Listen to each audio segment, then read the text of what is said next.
can't communicate about it, you don't know what they think. You don't know the challenges. And so what ends up happening is, as a default, they just call you. They just call you. It doesn't matter where they're at in the hierarchy of the company. It doesn't matter what level problem it is. To someone, it is a problem, and someone needs a solution. And if you haven't created a system to where people know where to access that information or get what they need, the default is you. And you're on the phone all the time. You're answering client calls. You're dealing with fires on projects. You're dealing with every single person that works inside your organization, assuming you have people in your organization. You become the default go-to. So how do you do that? Well, I think first and foremost, you have to sit down and get real clear on what it is you're trying to achieve. Um, and that, by that I mean not product. Think process. What does it look like? How do I go and get clients? That's one piece. Well, that's your marketing arm, basically. Then once I get them, how do I convince them to use our product or our process or whatever I'm doing? That's kind of like your sales arm. Once it's sold, you got to kind of figure out, like, how do I deliver? So you end up with this operations piece of the company. And then how do I get paid on it? How do we bill for the goods? How do I pay the people that help me achieve the end result? Now you kind of build out this finance piece of your puzzle. And those are the 4 key indicators to start your process, your operating system, so that you know what to do.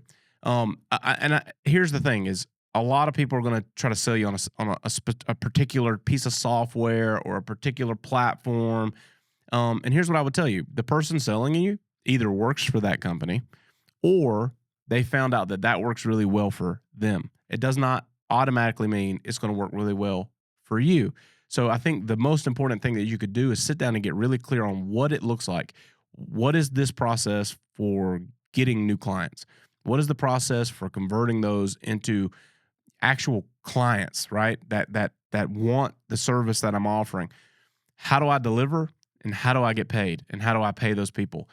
Those 4 pieces, if you can get clarity on how that works, now the challenge is, how do I get them to operate together?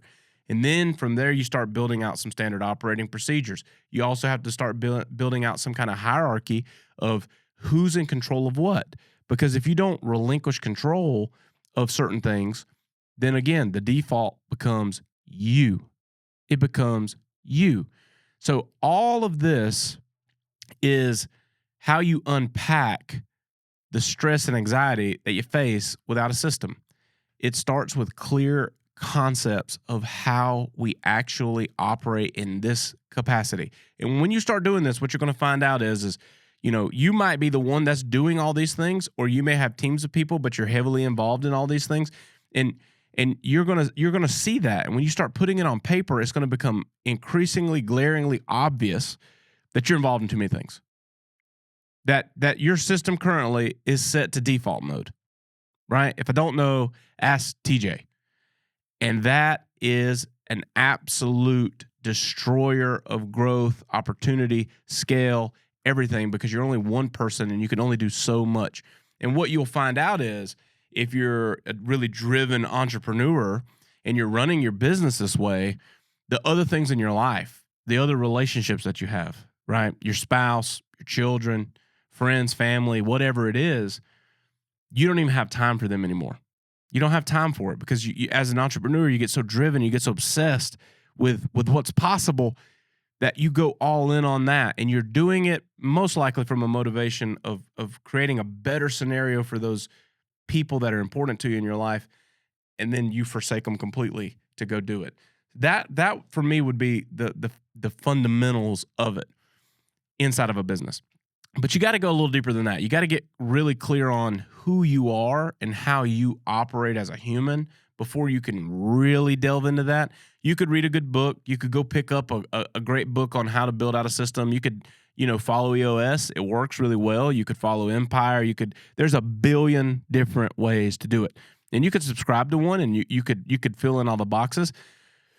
But you're not really going to see transformation of how a successful operating system can transform your life until you create one for who you are as a person.